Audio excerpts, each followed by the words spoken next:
Birmingham. Today we'll have our public safety press event.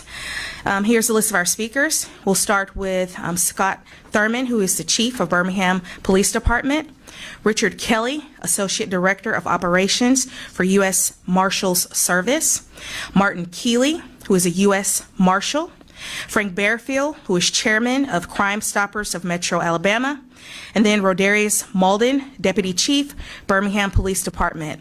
We will allow a brief Q&A afterwards, and at this time, we'll bring up Police Chief Scott Thurman. Thank you. So good morning. On behalf of Mayor Randall Woodfin, I'd like to welcome each of you here today. I'd like to discuss with you an initiative that we began back in April of this year. And if, as law enforcement, we're always continuously looking at how to strategize, how to be more effective in what we do, and how to provide a safer environment for all our citizens and community members. So we looked at, in forecasting ahead of, we usually know that there are certain months in the summer, and the summer months, because it's warmer, we usually see an uptick in crime in the city of Birmingham. And in doing that, I convened a meeting with, and I contacted U.S. Marshal Marty Keeley, who's the U.S. Marshal for the Northern District of Alabama, coordinated with some of his members, Gulf Coast Regional Fugitive Task Force Commander Chad Hunt, and also U.S. Marshal Jonathan Prell. And as doing that, we formulated a plan on to how to combat crime in the city of Birmingham during the summer months.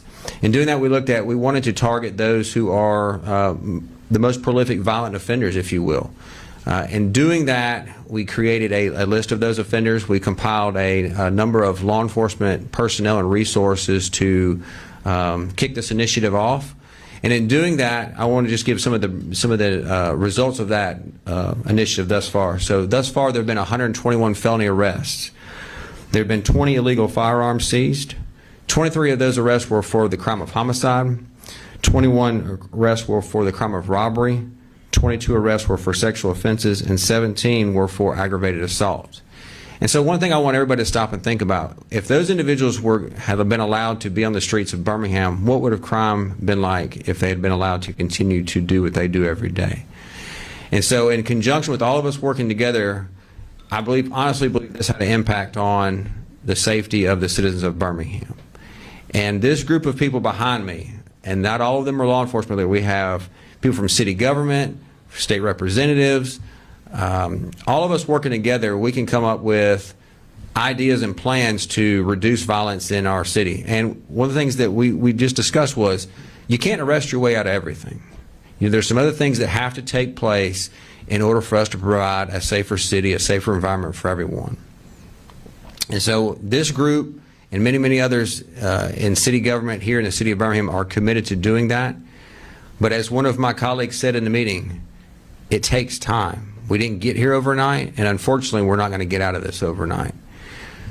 But I just really want to, and part of this initiative, what we find is we go to make an arrest of an individual, and we find other illegal things there, whether it be firearms, narcotics. Well, in compiling the members of this group that work together, we had people on site who could take it to the next level, whether that was referring prosecution to District Attorney Danny Carr or Lenise Washington's office, or referring things to the U.S. Attorney's Office with U.S. Attorney Prem Escalona, to take things to the next level, to get the most bang for our buck, if you will, to hold these people accountable and get them off the streets of our city and make our city a safer place. So I just want to really thank them for that. Everybody here was just extremely gracious when we came up with this idea. Everybody has worked very hard in putting this into effect. I believe it's been extremely successful. This effort is still ongoing. But there's also another piece that we haven't talked about yet, and it's Crime Stoppers. A lot of times, I was on the Marshals Task Force many, many years ago, and so a lot of times when we go to make those arrests, maybe the individual we're looking for is not there. So we tell the individuals they're there, hey, we're looking for person A. If you would, give us a call, or better yet, call Crime Stoppers. Call this anonymous number, remain anonymous, you can qualify for an award, and we can still be able to make our arrests. And so this year, the number of tips that are coming to Crime Stoppers is very high. The number of arrests that have been able to be made because of the tips that are coming in is very, very high. We must continue that. We must continue to have that in community engagement in order for us to get this small percentage of people causing a lot of havoc on our city. So I'll turn it over to our next speaker, Marshal Keeley. or excuse me, Rick Kelly. Rich Kelly. Good afternoon, everyone. On behalf of United States Marshals Service Director Ronald Davis, I'm here to offer the continued commitment of the entire agency to United States Marshal Martin Keeley and the Gulf Coast Regional Fugitive Task Force to continue their partnership to try to solve a very complex problem, which is violent crime here in the city of Birmingham, Alabama, and through extension across the United States. We understand that we are in no position to do it alone, but as part of a leveraged effort across all of state and local law enforcement, we hope to be able to begin to make a dent in this, and certainly we're reliant on the people who best understand this problem, which is our presidentially appointed marshal, as well as the people that he partners with. So again, we thank you very much for this opportunity. Yes, I just want to mention a few things, or go over a few things that Chief Thurman mentioned. We met back in April early, and Chief gave me a call, and he asked us to join him in addressing violent crime in the community. We met, and we developed a strategy on how to move forward over the summer, and we took that strategy and that plan to Mayor Randall Woodfin and presented it to him. The U.S. Attorney Prim Escalona also attended that meeting. And the mayor did approve the plan, and through the discussion we had, we felt that it was also very important to engage the community in this discussion, because violent crime is not just a law enforcement problem. And if we're going to solve it, we've got to solve it as a community. So many of the individuals that you see standing behind me this morning are individuals for the community. And I want to thank the mayor's staff for the outstanding job they did in organizing this meeting.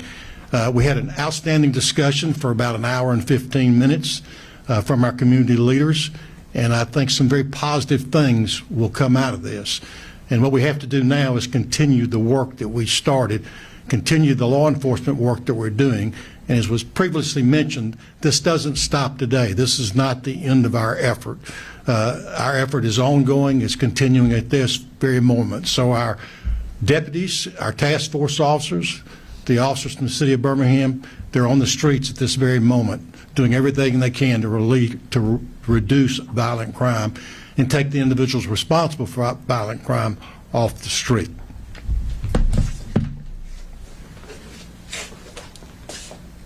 Not sure who was next.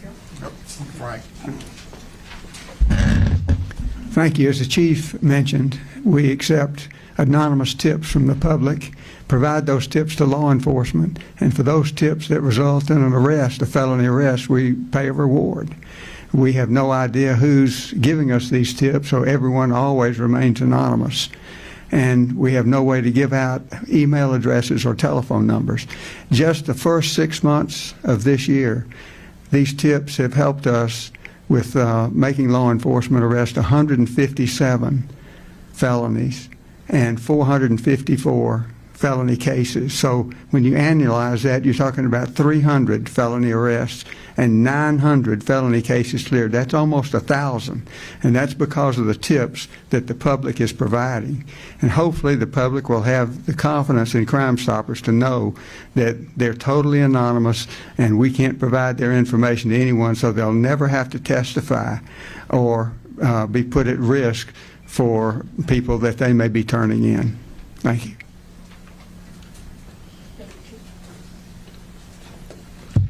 Good morning. I would like to first echo the sentiments of everybody that came before me and offer thank you to the City of Birmingham's leadership. With the police department, we would like to say a sincere thank you to everybody that's standing behind us on today. Today is what progress looks like when we're fighting the efforts to fight violent crime in the City of Birmingham.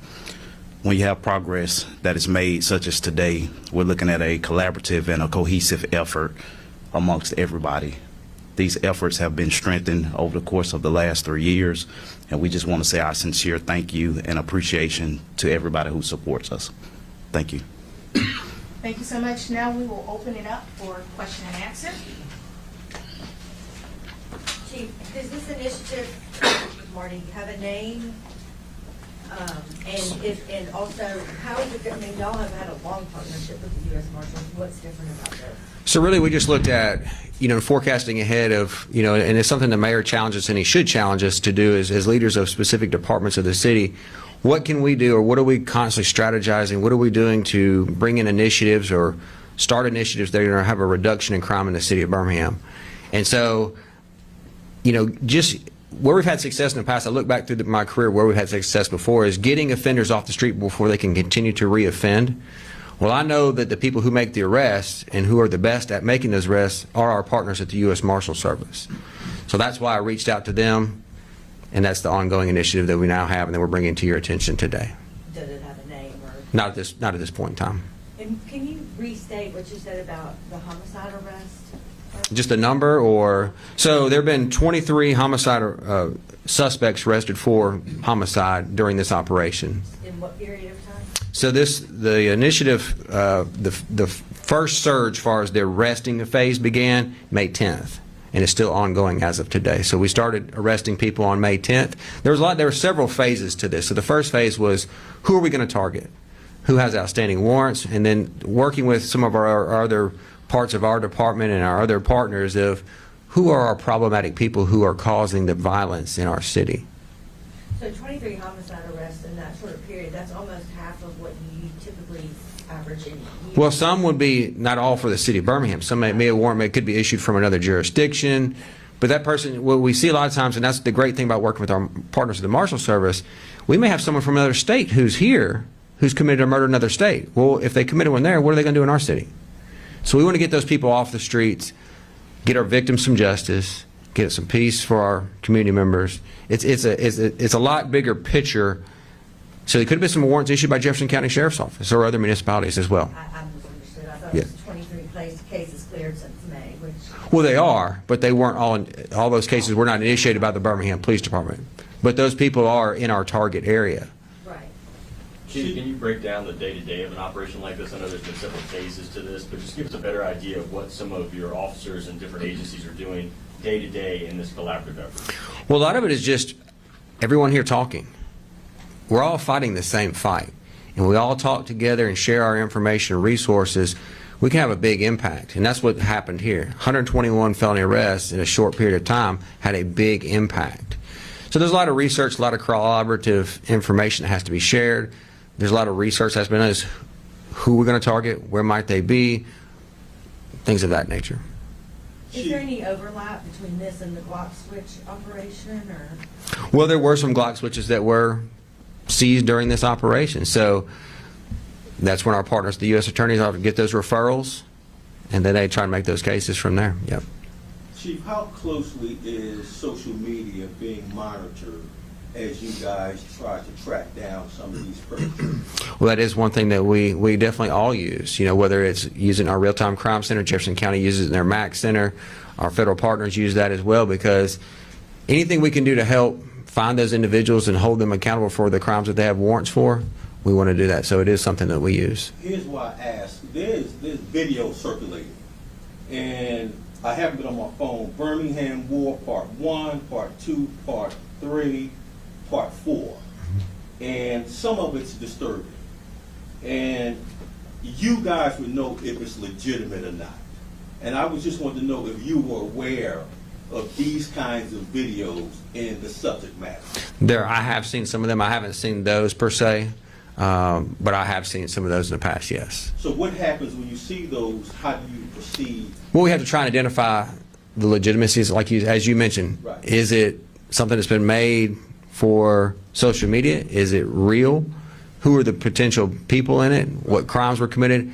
Can you prove that in a court of law? Right. There's a lot of research that goes into this. People think, well, I saw this. Why didn't you go arrest them immediately? There's a little bit more to the puzzle than that. But wouldn't some things be recognizable to your department? You guys are investigating. You would be able to identify the legitimacy of maybe some of what they're saying, the dates, the times, the locations? We use that in those investigations, yes. Yep. Understanding that there's progress that has been made through this initiative, we just got out of a really deadly month for our city. How is this initiative being utilized in those newer cases? So we constantly collaborate with our federal partners. How can we get the most bang for our buck, if you will? How can we hold those people the most accountable that we potentially can? And then two, the Birmingham Police Department has a lot of resources, but we don't have all of them. There's not many local police departments that do. But if we leverage our resources with the Marshals Service, our other federal partners, the U.S. Attorney's Office, the District Attorney's Office, together, we can get to where we need to be. It just takes some time a lot of times. And so it's leveraging all your resources together to make the best product, if you will. Another part of public safety in Birmingham, we have a lot of interstates, and there have been interstate shootings. How is this partnership initiative being utilized to catch the people who are involved in those or prevent those types of shootings? Most of the shootings that we've seen that have occurred in the city of Birmingham were actually targeted. They weren't random. So there lies another issue. They were targeted. It wasn't just someone passing through an interstate who was shot. We work those crimes just like we would any other shooting or homicide. Chief, wanted to ask you, the 121 felony arrests, are those Birmingham city proper, more the Birmingham area, including all of them? So it's the metro area. A lot of those were in the city of Birmingham, but somewhere it did extend beyond the city of Birmingham. Some extended where it could have been a warrant was initiated here in Jefferson County or Birmingham, but the fugitive was located in another state. And so it could be that an arrest was made there, but it tied back to a crime that occurred here in Birmingham. So it's a combination of all of that. Or it could have been, like I said earlier, someone who committed a crime in another state, but we're targeting them here and they're arrested here in Birmingham or the metro area. So it's just a combination of things. With the homicide rate being up about at least 50% over the same time last year, what more needs to be done as far as this collaborative effort? Well, I'll tell you this. This group is going to continue to do everything it can to not only reduce crime and hold those accountable, and that's what we were challenged with. But like I said earlier, there's also other pieces to the puzzle. Someone just didn't probably wake up today and decide they wanted to be a criminal. There's some things that led up to that. And so can some things be put in the communities to prevent that, to help those getting released from our prisons and things, to give them a better start? And so that's part of the conversation that we had earlier. We can arrest people all day long, but that door sometimes is revolving.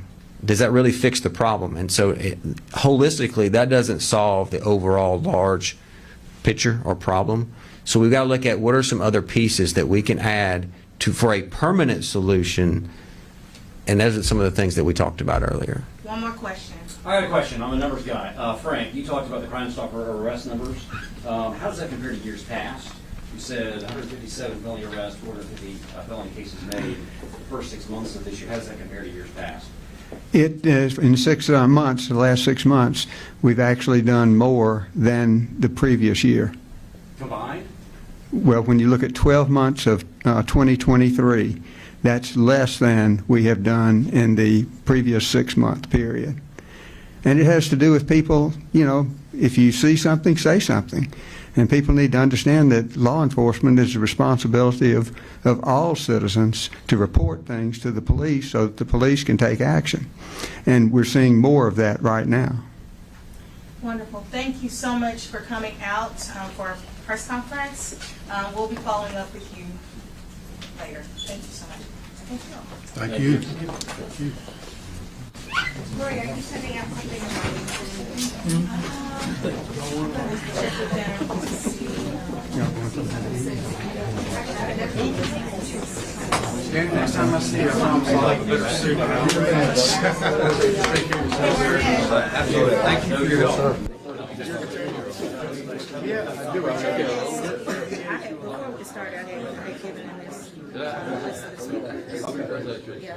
Thank you so much, sir. I appreciate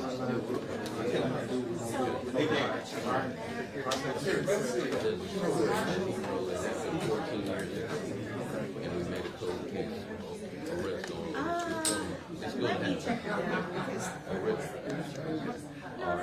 I get the summary, and he gets back to Alabama, but he did the research for it, and I love the cold case. Makes my day. but they're more than 5. Okay. Yeah, they're more than 5. So I'll get. Let me go check with them.